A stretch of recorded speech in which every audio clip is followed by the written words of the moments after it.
మీరు ఎంతగానో అభిమానించే దర్శకుడు తీసిన మీకు ఇష్టమైన సినిమాని ఎంతో ఆసక్తిగా చూస్తుంటారు. అందులో లీనమైపోయి ఉంటారు. సడన్గా సినిమా ఆగిపోతుంది. ఇక ఆ తర్వాత సినిమా లేదని, అసలు తీయలేదని తెలిస్తే మీరెంత కంగు తింటారు? ఇదేంటి విచిత్రంగా, ఇలా కూడా జరుగుతుందా అని మీరు ఆశ్చర్యపోతున్నారా?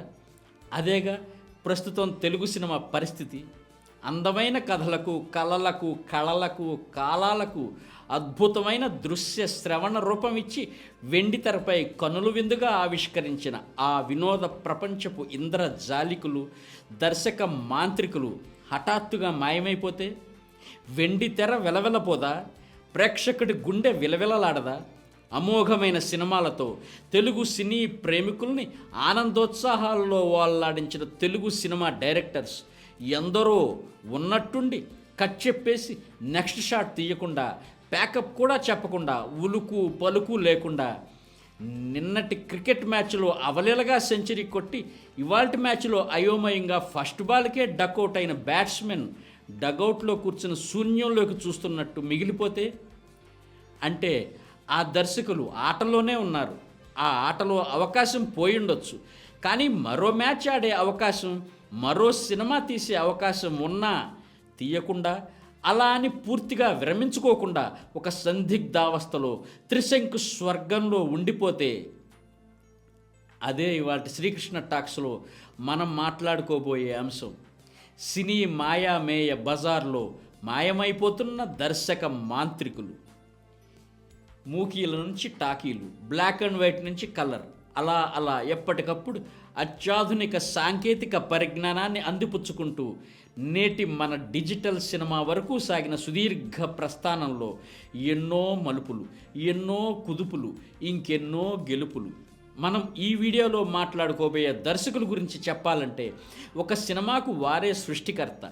24 శాఖల్ని సమన్వయపరిచి వందలాది మంది సాంకేతిక నిపుణులతో సహా సిబ్బందిని, వందలాది మంది కళాకారుల్ని చేర్చి తన సృజనాత్మకతతో ఒక దృశ్య కావ్యానికి ప్రాణం పోసి ప్రేక్షకుల ముందుకు తెచ్చే కళాబ్రహ్మ దర్శకుడు. ఎందరో అద్భుతమైన దర్శకులు తెలుగు సినిమా స్వర్ణయుగంలో తెలుగు సినిమాని ఏ భాషా సినీ రంగానికి తీసిపోని స్థాయిలో నిలబెట్టారు.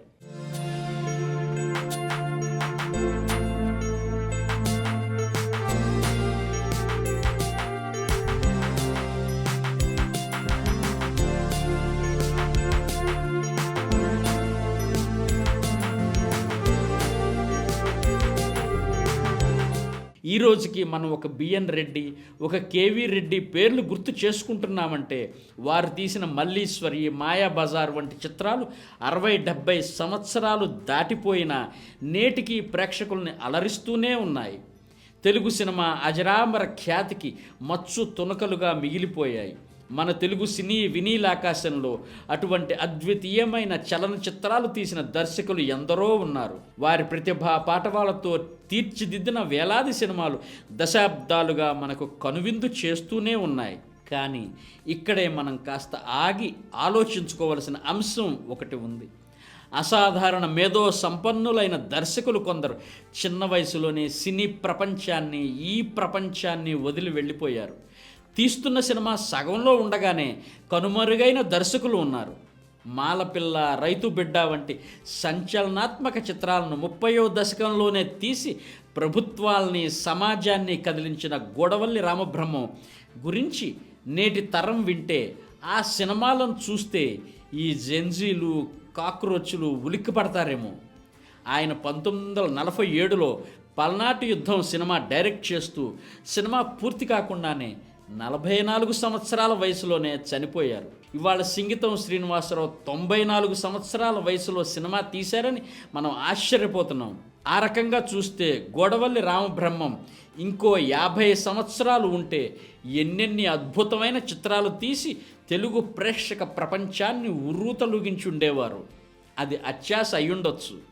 కనీసం 20 సంవత్సరాలు ఉన్నా కనీసం ఇంకో 10 గొప్ప సినిమాలను అందించి ఉండేవారు. ఆ విధంగా చెప్పుకోదగిన మరో దర్శకుడు వి రామచంద్రరావు. ఆయన తీసిన 17 సినిమాల్లో అసాధ్యుడు, పాపం పసివాడు, గంగామంగ, దేవుడు చేసిన మనుషులు వంటి సూపర్ హిట్ సినిమాలు ఉన్నాయి.